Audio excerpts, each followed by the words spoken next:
Welcome back, everybody, to another episode of OA News Overtime. As always, I'm Jordan Hill with Justin Lee. Jordan, things have changed. It's been quite the week. It has been a week indeed.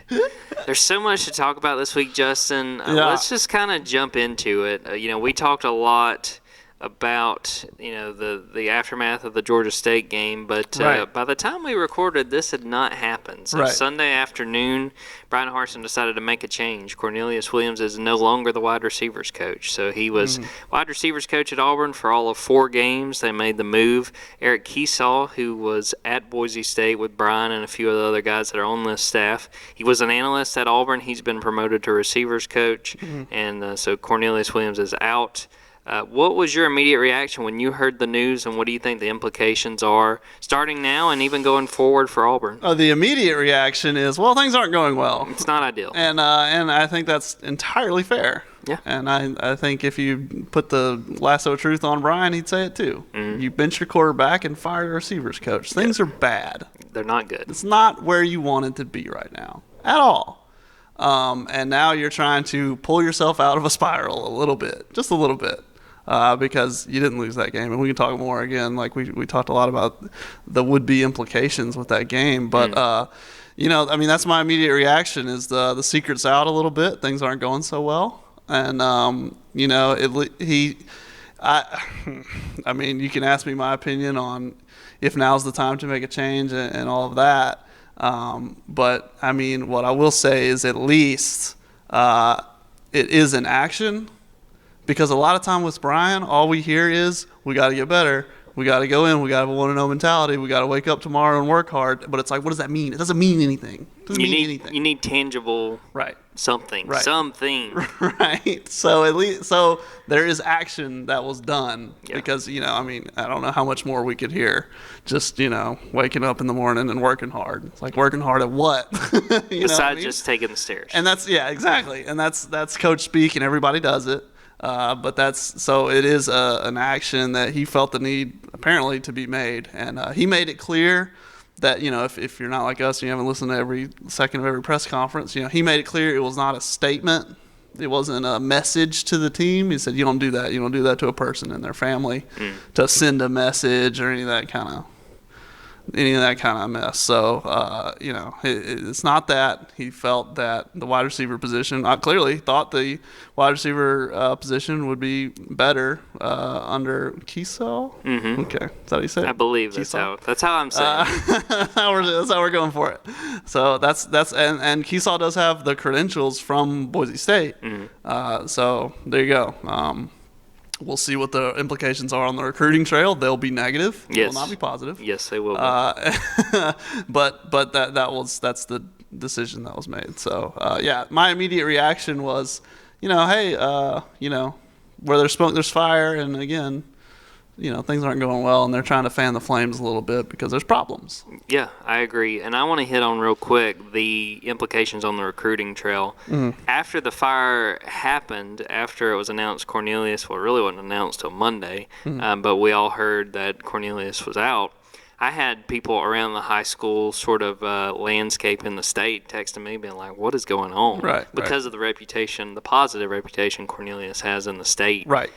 You're going to hurt. Right. This is going to have a negative effect. You have 3 commits at the receiver position, 2 of them from in the state. Woo.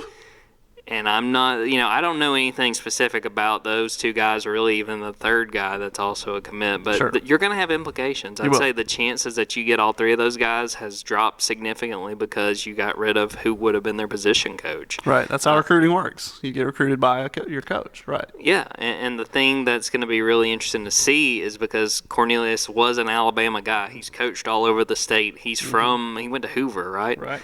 He was on 2 days, baby. He had all those connections, and you severed them, and to replace him, you got another guy that has no ties. I will say he was an analyst at Alabama for a year. Outside of that, he's a Pacific Northwest guy. Right. And that doesn't necessarily kill you because you do have guys like Mike Bobo and Will Friend, Cadillac, obviously, a few other guys, Zach Etheridge, that know the landscape, that know coaching Alabama, coaching the Southeast. Sure. But, you certainly did yourself a disservice. You certainly put yourself in a situation where, if you're Brian Harsin, you had to have just been to the point where enough was enough. Right. He has somehow weighed it to where that whatever else it was so bad that he's willing to take the hit in recruiting. Yes. 100%. This is the cost.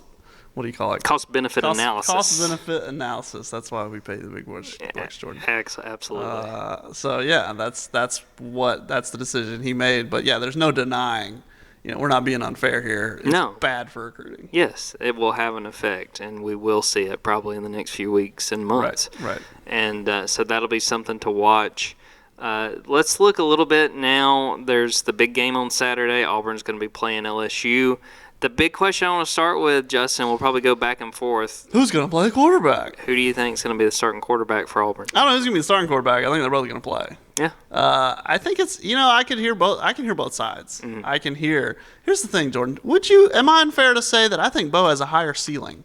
Well, because he's a 3-year starter. That's the thing to me, is in that environment, in that situation, I can understand saying, let's let Bo start because he's been in these situations before. So I don't think that's unfair. I think if Bo is playing well, he's better than TJ playing well right now at this stage of TJ's career. Yes.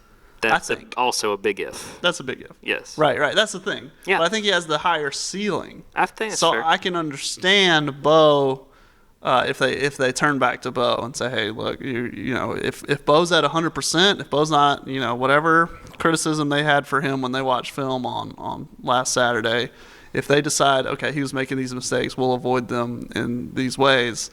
If Bo's up to 100% playing as well as he has in his career, and he's had games where he's played well, I think he has the higher ceiling and possibly Auburn's best chance to actually go to Baton Rouge and actually beat LSU. I think that I figure both of them will play is my opinion. Probably. And again, one of the things I've said is you kind of paint yourself into a corner here, at least from the outside perspective, because as soon as Bo doesn't do well, as soon as he makes one mistake, one drive that goes 3 and out. Yeah, everyone's going to be calling for TJ, and you may have players who feel that, you know what I mean? Like, who knows? So you have to be confident in your team and you know what I mean? And that you're blocking outside noise and that there's no noise within the sideline, right? Because as soon as if you start Bo, and which could happen, as soon as things go poorly, there will be rumblings for TJ. Yep. There will be. And that's going to be that way for the rest of the season. Yeah. Jordan, because you made this decision. Now you got to live with it. Yeah. It's going to be that way. Now, you got the benefit of the spark from TJ, but this is the negative, is that, now you have a quarterback controversy. You're going to deal with it all season. But that's my thing. But, again, you can easily say, well, all that's tertiary, all that's outside of us. We can't control what people say. We can't control, the feeling or vibe from the fans, even the ones in the stands in Baton Rouge, right? It's like we're gonna start Bo because we think it's the best. If you come to this decision, you say, hey, we're gonna start Bo because it's the best thing to do. We don't really care what anyone has to say. We don't care if anyone thinks we should yank him after a drive. That's my call, right? So it could come to that. But again, like I said, for all the other reasons, you already pulled Bo. I could easily see them going with TJ. So you can see it both ways. I don't know. My final prediction is I just think they both play some pretty significant downs. I could see it. I think going into this game, my expectation is that TJ is going to start. I think that the thing that has convinced me, and still I wouldn't be shocked if it was Bo instead. I think you can make arguments either way. But when you look at how the offense was playing against Georgia State, again, not quite to the caliber of an LSU. No, not quite. The fact that TJ came in there and got the offense going, and to be fair to him, this was something in the TJ profile I wrote that you guys can check out in the Game Day edition. Great plug. Just talking to his dad, he pointed this out, and it really was fair, that the drives where they didn't score that he was in, missed field goal by Anders, fumble by Tank. Sure. There was, I think, a 3-and-out, which is fairly, you can justify and say that they had a 3-and-out. Sure. But two of those 4 drives, I mean, they were gonna got the team to scoring territory. Yes. Every time. Yeah, that's true, because they were in field goal range when Tank fumbled. Yes, because that was the point where I went, they may lose this game. Yeah, because that was that drive where it's like, okay, Auburn's about to win. Yeah, we'll just build up the pressure a little bit. Yeah. I think TJ's going to start because when you have that situation, just from the outside looking in, I think it would be hard when you have all those other players who saw what happened Saturday to then say, we're going to relegate TJ to a backup spot. And someone else pointed out this. I didn't really watch this when TJ first went in, but there was a visual reaction on the sideline. Oh, yeah. As far as they were excited to see TJ go in. Oh, yeah, because they love TJ. Yeah. And it's not because they hate Bo. No. We've heard a lot of good things about TJ. Right, but because they love TJ. They love their teammate. Yeah. And they love Bo, too. Absolutely. Yeah.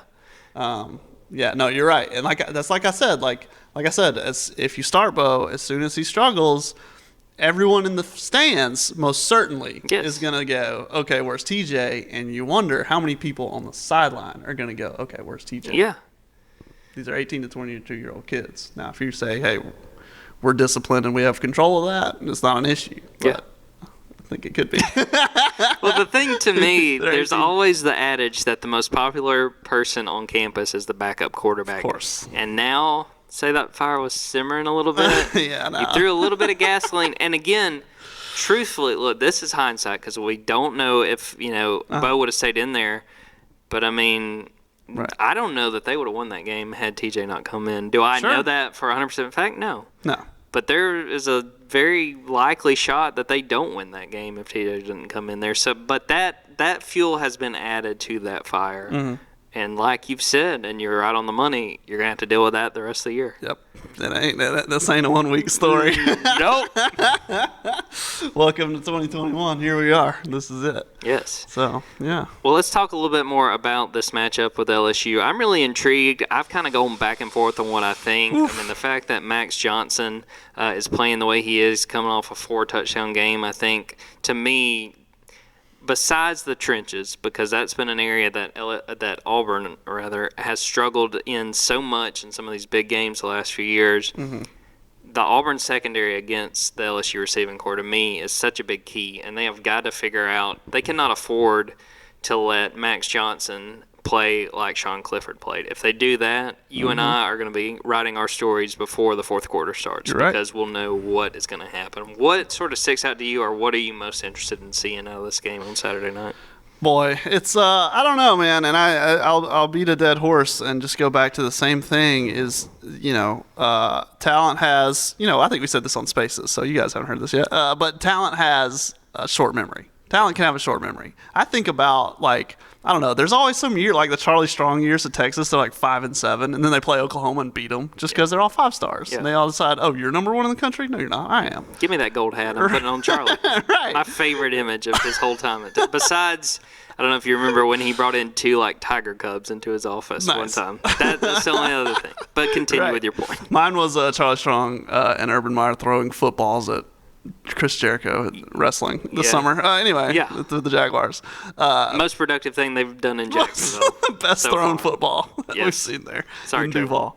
But yeah, no. Just when you have talent, you can bounce back, and this is one of the things that I've been talking about. Is you look at the comparison is Florida State. Like you pointed out to me, they played Notre Dame in overtime in like a top 10 game to start the season. It was bright lights, everything was great. They lose in overtime, and then they mess around and lose to Jack State. Now they're getting whooped by everybody. And then Arizona, who is having open tryouts, I noticed they have open walk-on tryouts. If you haven't heard, things are going great for 0-4 Arizona. They lost to Northern Arizona earlier this season. Now they're 0-4. By 2 points, but they played a team they should have beaten. They lost, and it's a demoralizing loss. And I'm just saying, listen, I have every respect in the world for Auburn's kids, Auburn's athletes. I've said it 1,000 times last year. They never quit on Gus. It never happened. But I'm telling you, when you have a demoralizing loss like that, you wonder how the locker room can stay together. If a loss like Georgia State were to have happened, you could go down that hole just like Florida State went down. Mm-hmm.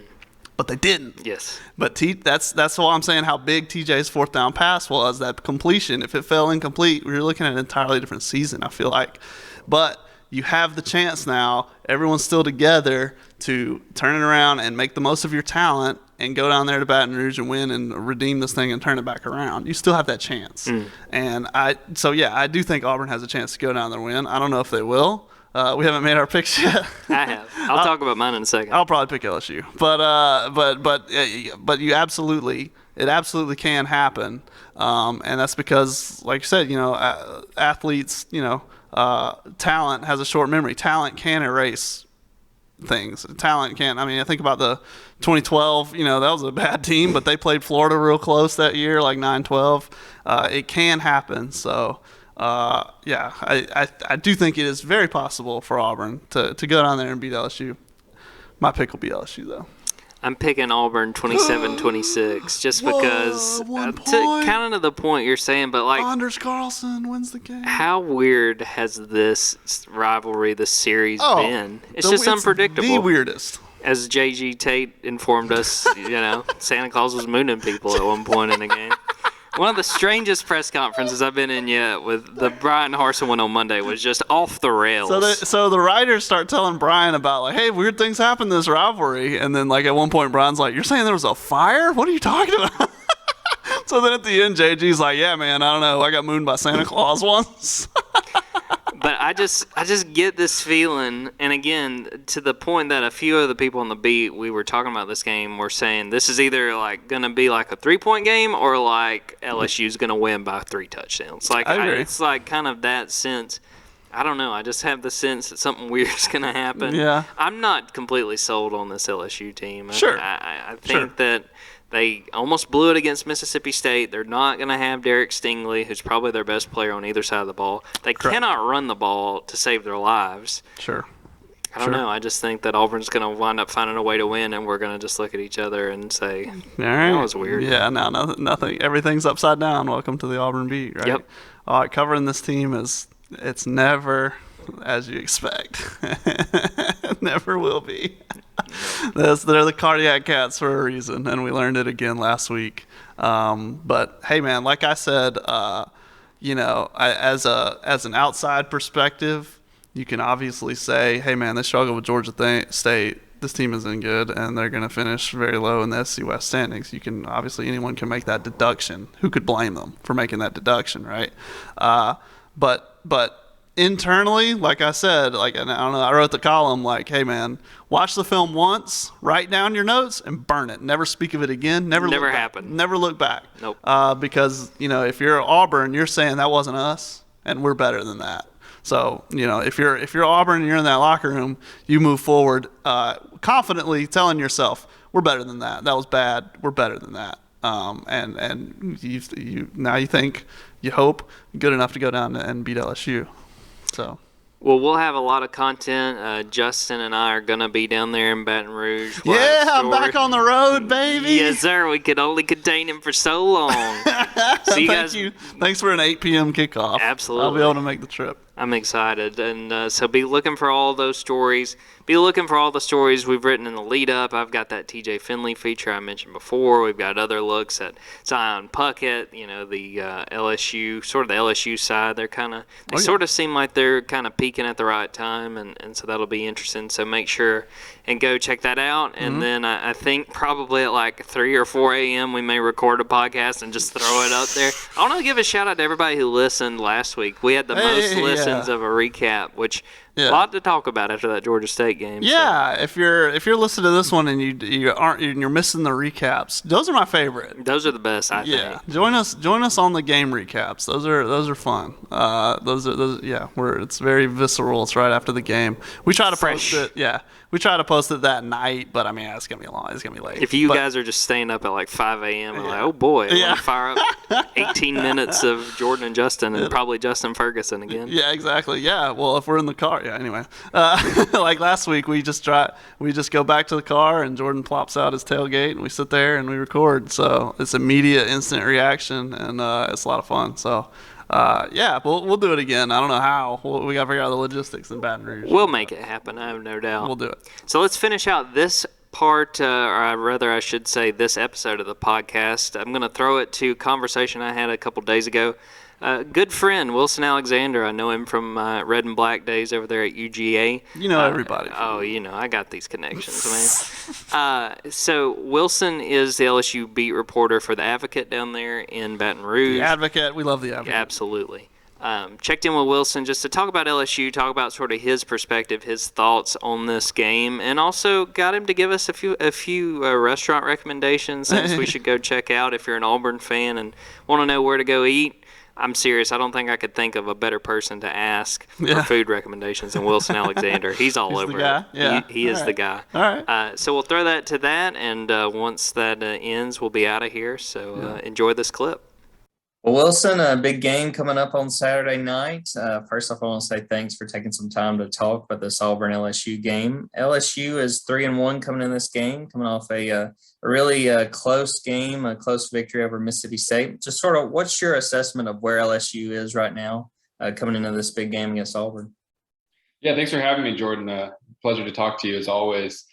This is a team that has improved week to week. Certainly, I think it's better than it was in the season opener against UCLA, but they haven't played their most difficult opponents yet. So it's really hard to kind of get a read on whether or not they are going to be really competitive within the SEC once they get to the heart of the schedule starting this weekend against Auburn, or if this is a team that is going to have a really struggle throughout the year. Offensively, they just have not been good along the offensive line. They don't have any holes to run the football through. I mean, they average 80 yards rushing a game, which is 122nd in the country, which is not something you expect usually just traditionally from LSU. But defensively, they look a lot better than they did last year, making adjustments when they need to, having different game plans. They still have a few of those missed assignments and coverage busts that have plagued them so much over the last 2 years, but not nearly as many. So they're a team that looks like it's getting better week to week, but we're not sure if that's going to be good enough to really have a great year yet. I had a chance to listen to Ed Orgeron and Brian Harsin talked about him as well. Max Johnson threw 4 touchdowns against Mississippi State. Just where do you kind of see him in his second year and the strides he's been able to make coming into this game? Yeah, Max has been pretty solid. In the first game, he was getting just pushed off of his platform so much, pushed off his spot, throwing passes back as he backpedaled. But he's really been the catalyst for this offense the entire year. Those last 3 games, he's played pretty well, particularly once they started going up tempo against Central Michigan 2 weeks ago. That really, sort of just pushed their agenda on the other defense. And Max was having a lot of success.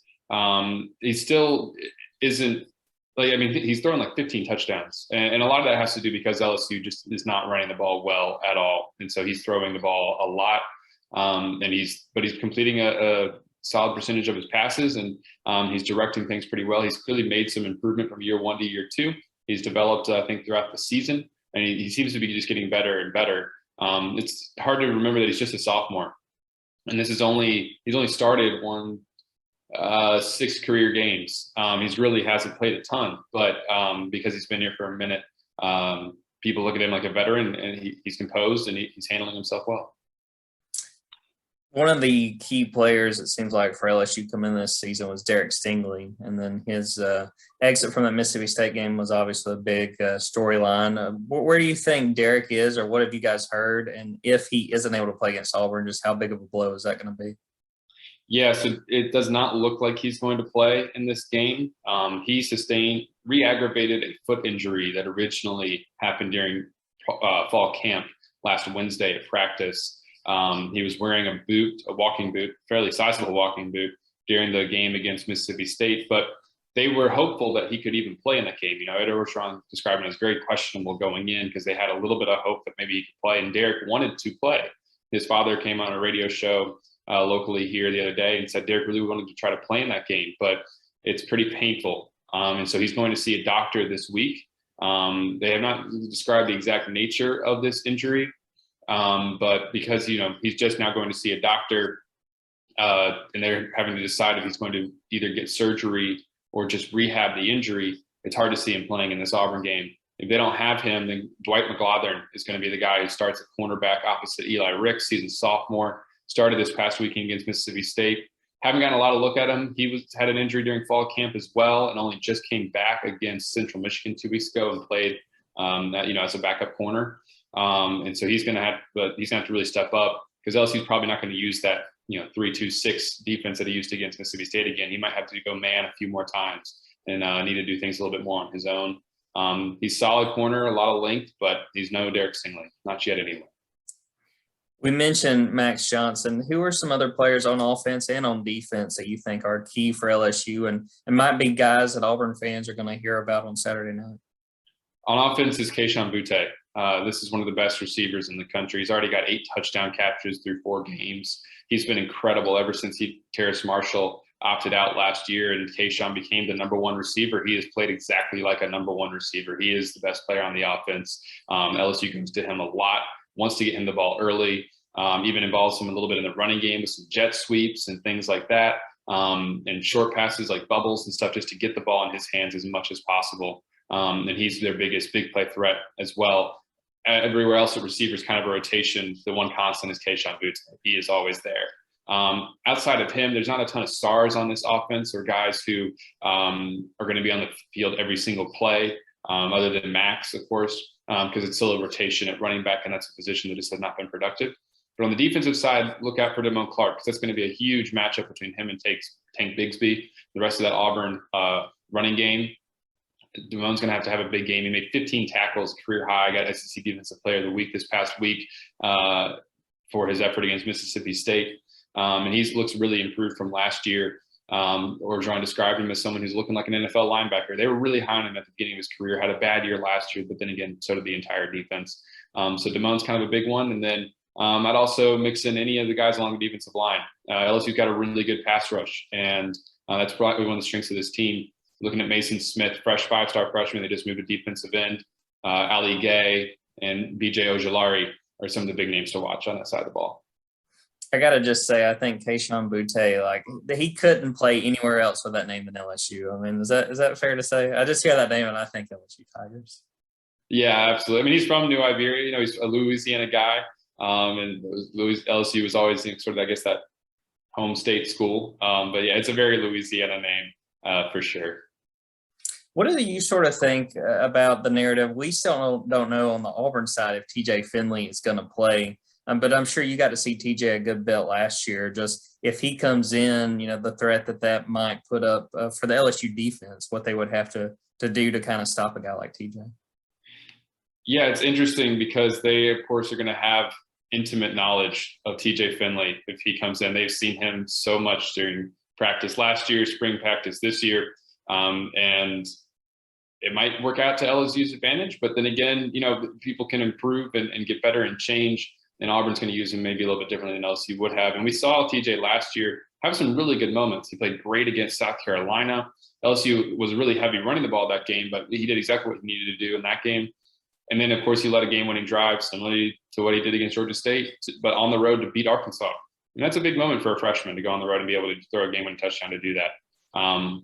Ended up also coming down to LSU having to block a field goal, but TJ he made that play happen there, throwing a touchdown on the road. And so, but he struggled in sort of the best against some of the best defenses like Alabama in particular, and then some of those others, Texas A&M too.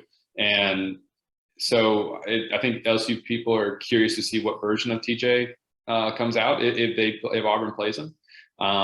It's probably not going to affect what they do defensively too much, whether or not it's TJ or Bo Nix, because the offense, Orgeron said, is probably going to look fairly similar, like really heavy ground game and that kind of thing. But it certainly adds a little juice to this matchup, the possibility of TJ starting in Tiger Stadium on a different team.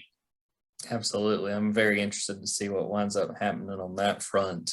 So looking at this game from LSU perspective, what do you think are the biggest keys? What do you think needs to happen as far as LSU having a chance and maybe being able to defend the home turf for the big SEC win? For me, it all starts along the line of scrimmage on both the offensive and defensive sides. I mean, this is a game, even back, you look at 2019, LSU's got this high-flying pass-first offense for the first time, and it's breaking all these records. Well, that was the Clyde Edwards-Helaire game. That was the game that LSU iced by just running the ball with Clyde. And Auburn LSU often comes down to that line of scrimmage. I mean, Leonard Fournette with that insane, like shaking off the tackle. That happened against Auburn. I think it's going to come down to whether or not LSU can really run the football. Something that has not happened. Auburn's a pretty, I think, solid team in terms of defending the run, and LSU has not been able to run the ball. If they can't, then Max Johnson's going to have a huge game. I think a lot of it comes down to him as well. But on the other side, I mean, LSU's has had a solid run defense, and Auburn's going to run the football. We know that. Whether or not LSU can stop that, I think LSU's allowing about 100 yards a game running, but they haven't been tested by a rushing offense like Auburn since this season opener, and they struggled against Zach Charbonnet and the rest of that UCLA rushing attack. And so I think that's kind of where the game hinges for me. I don't think there's everything else doesn't seem like a huge matchup difference. Whoever kind of wins along the line of scrimmage, like most LSU Auburn games, is probably going to win this one. If you're feeling so bold, do you have a prediction on Saturday night? I don't know. I'm not good at predicting games, Jordan, as you know from our pick'em. I've not been great the last couple of years. And so maybe this means that Auburn's going to win because I think that LSU's going to win. Then again, I thought LSU was going to lose Mississippi State because I wasn't expecting the defensive adjustment that they made. So I really have no clue. I'm not best equipped to this. I feel like it's LSU just because of the quarterback stuff that's happening at Auburn. It's not a very good thing going into a game. To have that, some important position sort of be in flux. So I'm going with LSU for that reason. Also, home crowd. I think Death Valley will maybe probably play a part in this as well. LSU having that home advantage, really being able to have a full Death Valley for the first time in a couple of years. Yeah, I mean, I think that's definitely going to matter, and don't feel bad about the track record on your picks. I'm down at the bottom of our pick'em, so I'm right there with you. I think. I keep going back and forth. I'm kind of inclined to pick Auburn just because everything looks like LSU in this series is so wonky. Such weird things happen. But, I mean, and we talked about this as a beat, some of the different beat writers, that you could convince me that this game is decided by 3 points, and you could convince me that LSU is going to win by 3 touchdowns. Like, it's such a weird kind of feeling coming in, especially with all the storylines on the Auburn side. Between the quarterback change and they've already fired the receivers coach, like there's just a lot going into this game.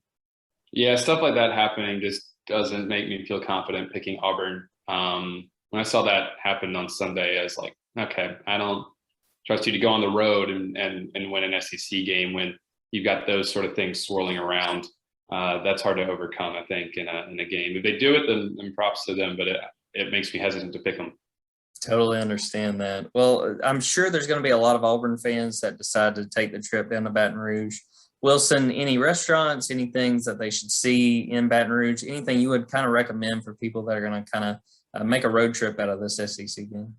Yeah, first I'd start with tailgating. If the weather is good, which last I checked it was supposed to be, but then again it's Louisiana, so who knows? Would be to get involved on that. Get on campus and enjoy what really should be a nice atmosphere on game day. 8 p.m. kick. There's a lot of time. Got to pace yourself, as Orgeron advised all the fans to do this week. But get out and enjoy that. I think it should probably be a nice day on campus if the weather cooperates, and then. There's plenty of restaurants, they're great restaurants to eat at, whether it depends on kind of what you're looking for, of course, but, Pyrane's, I think has always been pretty good. That's not too far from campus. There's tons of Louisiana staples that are, these kind of depends on what you want, like Mike Anderson's and, things like that. Some of my other favorites down on Government Street, LC's Plate and Pie. That one's great. If you like Asian food, I recommend Soji, on Government as well. There's a lot of Baton Rouge does have some pretty solid food options, and so I would just get on Google if you don't like any of those options and do a little searching because it's hard to go too wrong. I knew you wouldn't let me down with the restaurant recommendations. I knew exactly who I need to go to. Wilson, I really appreciate the time. Let anybody who is listening to this or watching this know where they can see your coverage, your Twitter, and even if there are stories you're working on this week you're excited about, give them a shout out. Yeah, you can find us at theadvocate.com or also NOLA.com because we're the advocate /Times Picayune. I'm on Twitter at WHAlexander_. Has nothing to do with Wales, which is a common misconception, but one that I understand. And then what we're working on this week, Going to do some TJ Finley stuff, but I know y'all got that covered as well. Going to really dive into the running game and what is going on with that group, because it's just so unusual for LSU not to have any semblance of running attack. And we'll see what else is in store. There's a lot of, sort of news things to follow. John Emery, whether or not he's going to play in this game, Stingley's status, things like that. So we'll try to keep everybody up to date. Wilson, thanks so much for the time. Looking forward to seeing you in the press box on a late Saturday night. Look forward to it as well, Jordan. Thanks for having me.